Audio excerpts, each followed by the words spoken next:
Let me give you a Bible philosophy that teaches how to get whatever you want. That's the title of the next set of notes. How to get whatever you want from the Bible.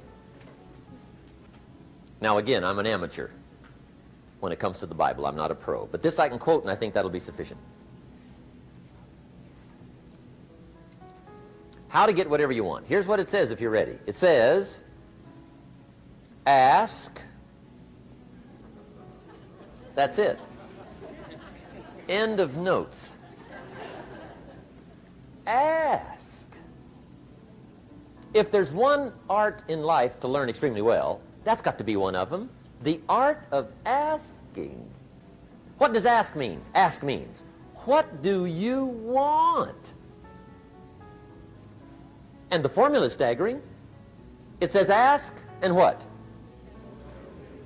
A guy ought to look into that.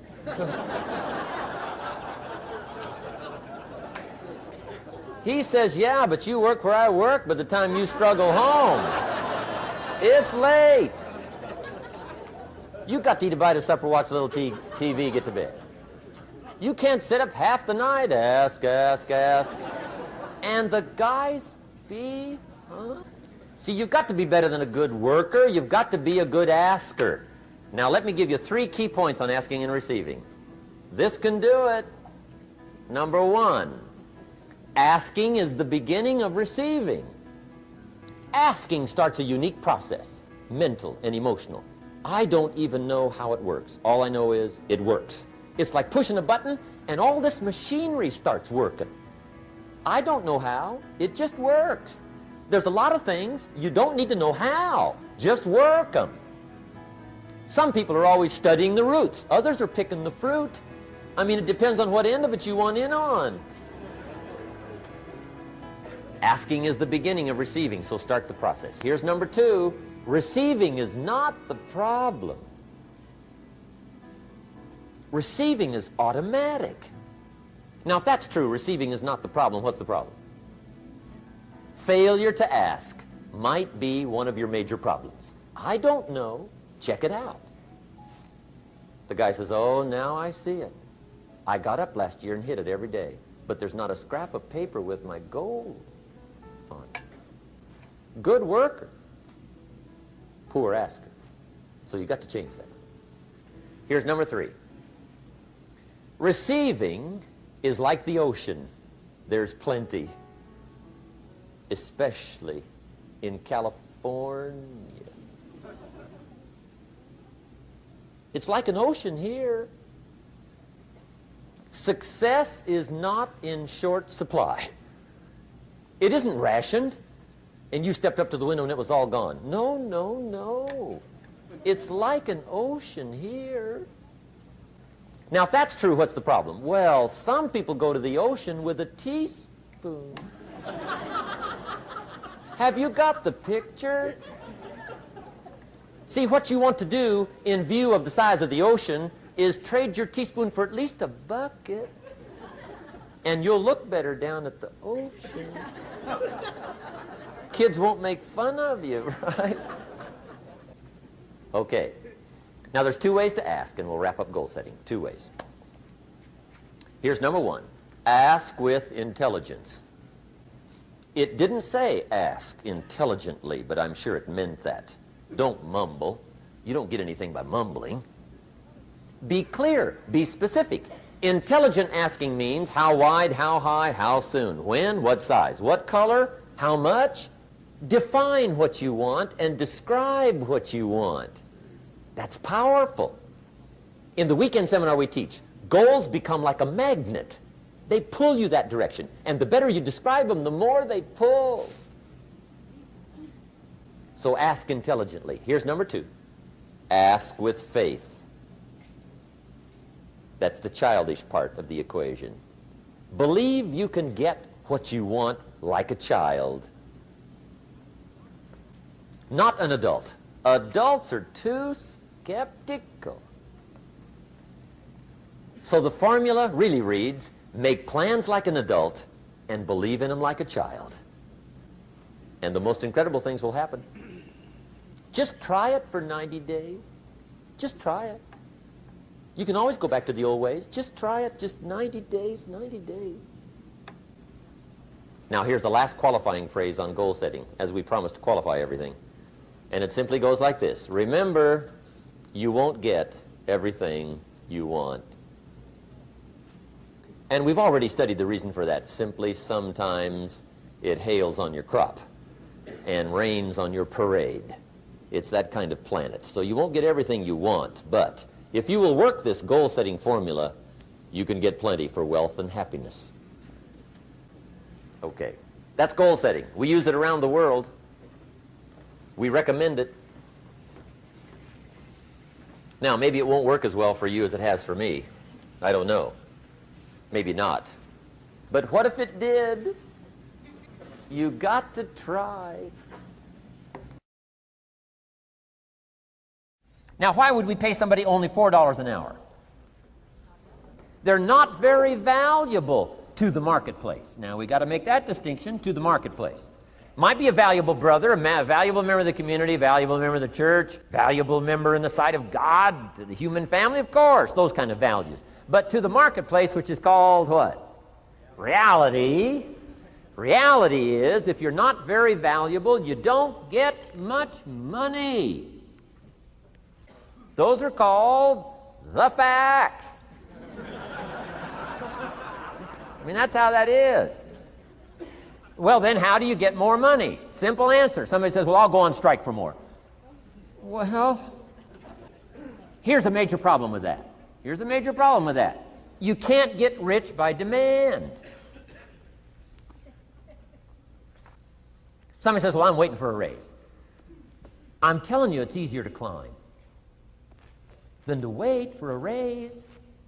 Why not just become more valuable rather than wait? I'm telling you, that's the key to all good things. Becoming more valuable. Why would we pay somebody $400 an hour?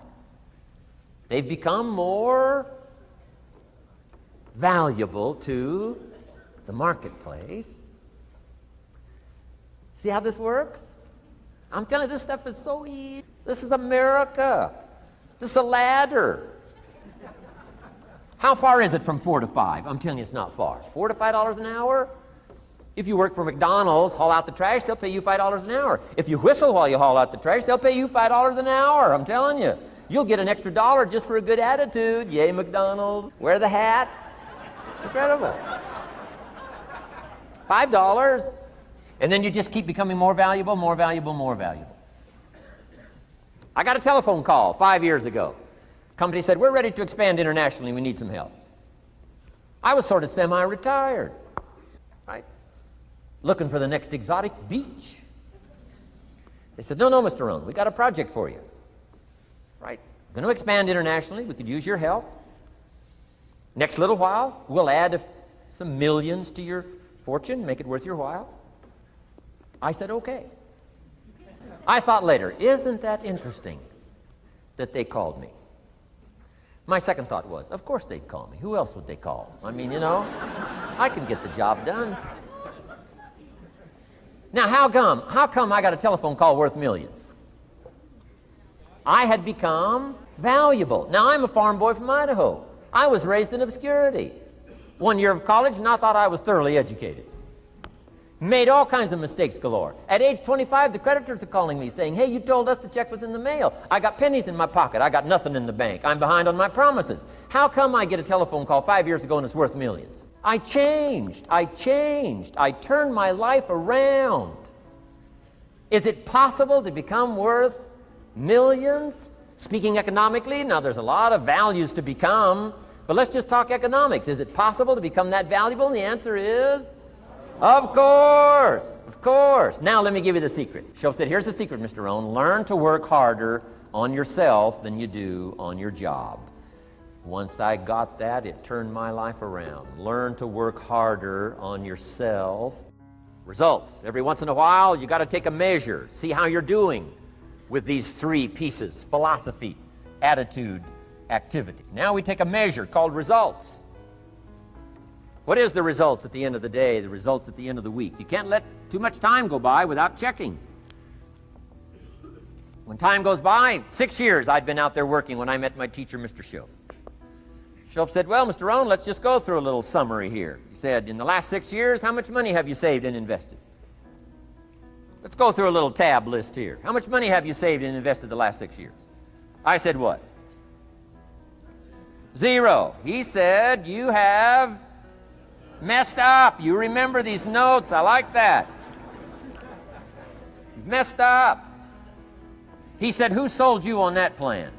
I thought, my gosh, the man's right. I'm a nice guy. I bought the wrong plan. What if you were 50 and broke?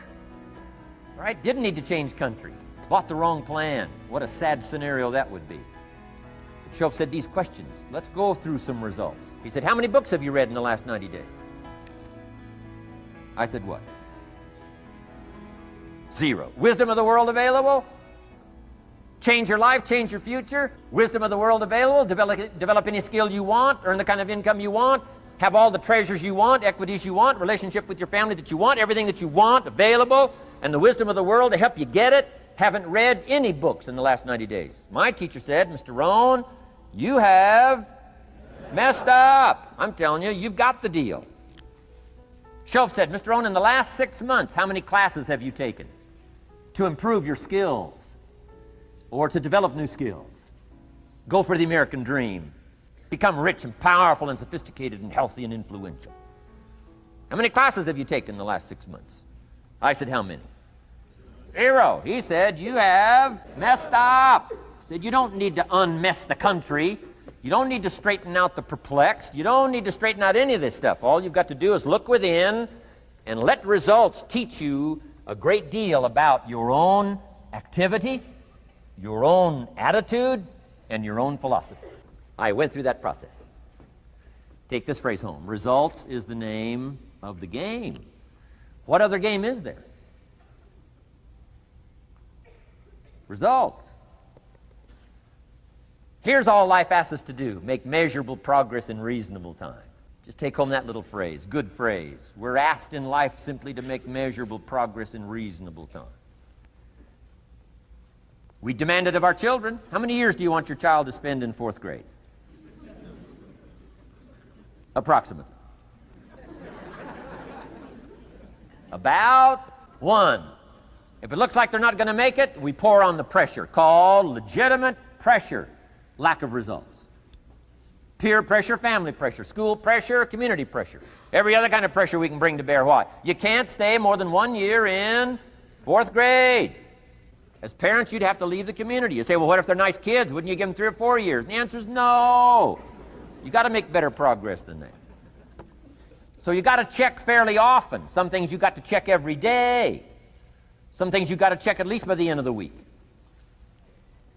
Salesman joins this little sales company. He's supposed to make 10 calls first week. Wouldn't it be legitimate to call him in on Friday and say, John, what? How many calls? I mean, this stuff is simple. John says, well. Say, John, well won't fit in this little box here. Well. Now John starts with a story. You say, John, I made this little box so small so a story won't fit. I don't need a story. I need what? A number. A number. What will a number tell me? Everything. John's supposed to make 10 calls. What if he made 20? You say, wow. Wow. We got somebody. What if he only made 1 call? Whoa.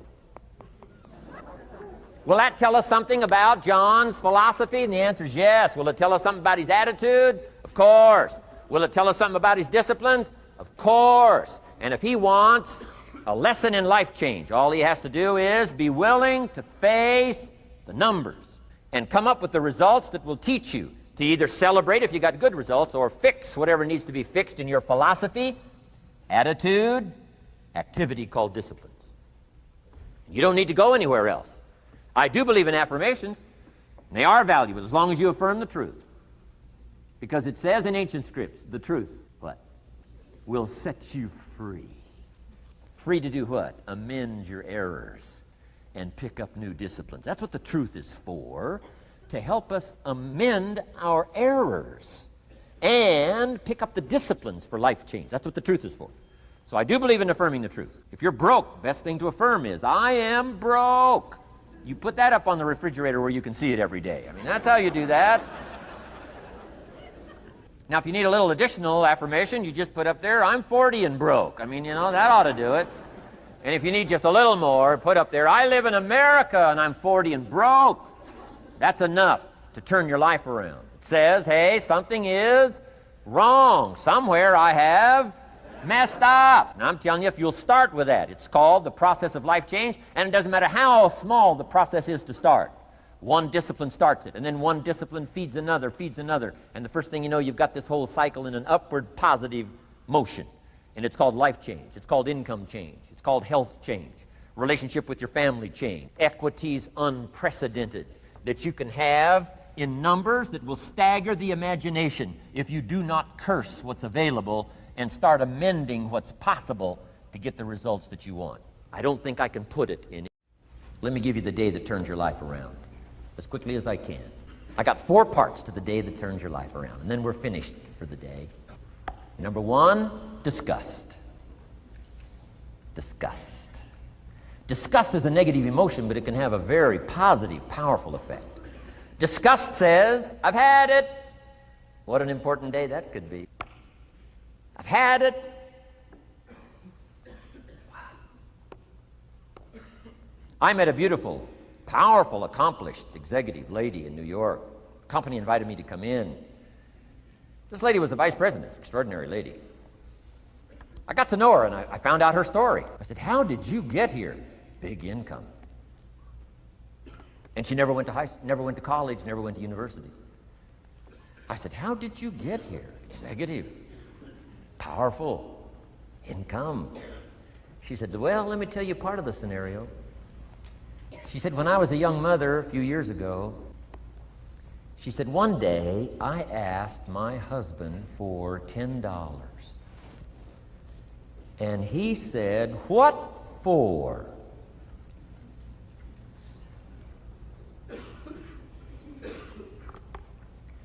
She said, before that day was over, I decided I would never, ever ask again.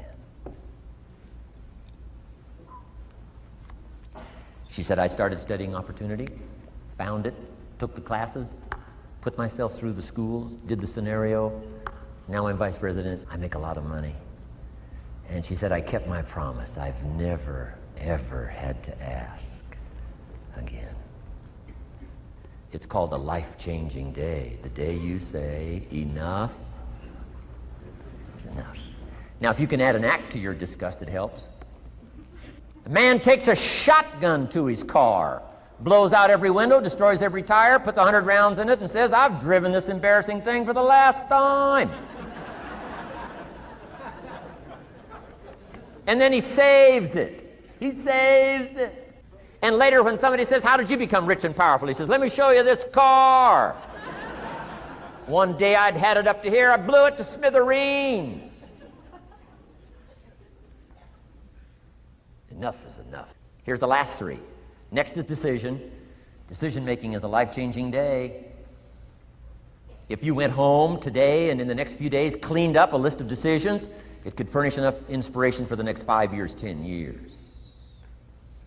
What an inspiring day, the day you can bring yourself to decide. And here's the 3rd one, desire, wanting too bad enough. Who knows the mystery of that? We don't know. But here's something I do know. Sometimes desire waits for a trigger, waits for something to happen. Who knows what the happening may be? A song, the lyrics, a movie, the dialogue, a seminar, a sermon, a book, an experience, confrontation with an enemy, a conversation with a friend who finally levels with you. Whatever the experience it is, it's so valuable. And here's my best advice. Welcome all experiences. You never know which one is going to turn everything on. Don't put up the walls. The same wall that keeps out disappointment keeps out happiness. Take down the walls. Go for the experience. Let it teach you. And here's the last one. Resolve. Resolve says I will, two of the most powerful words in the language. Benjamin Disraeli said, nothing can resist a human will that will stake its existence on its purpose. Shortly put, I'll do it or die. Best definition of resolve I got from a little junior high girl, Foster City, California. I'm going through some words one day. I got to this one and I asked the kids, who can tell me what resolve means? Some didn't know, some tried. Interesting. The last one was the best. Little girl about 3 rows back, she said, I think I know, Mr. Rohn. I said, what? She said, I think resolve means promising yourself you will never give up. I said, that's the best I've ever heard. She's probably giving seminars somewhere today, right? I mean, that's the best I've heard. I asked the kids, how long should a baby try to learn how to walk? How long would you give your average baby? Before you say, hey, enough's enough. No! Any mother in the world would say, you're crazy. My baby is going to keep trying, what? Until. What a magic word. I want you to write it down. Until. Promise yourself you'll read the books until your skills change. You'll go to seminars until you get a handle on it. You'll listen to it until it makes sense.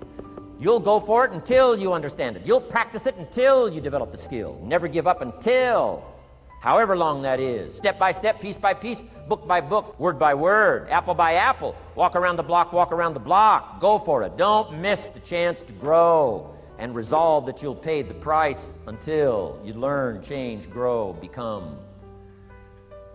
Then you'll discover some of life's best treasures.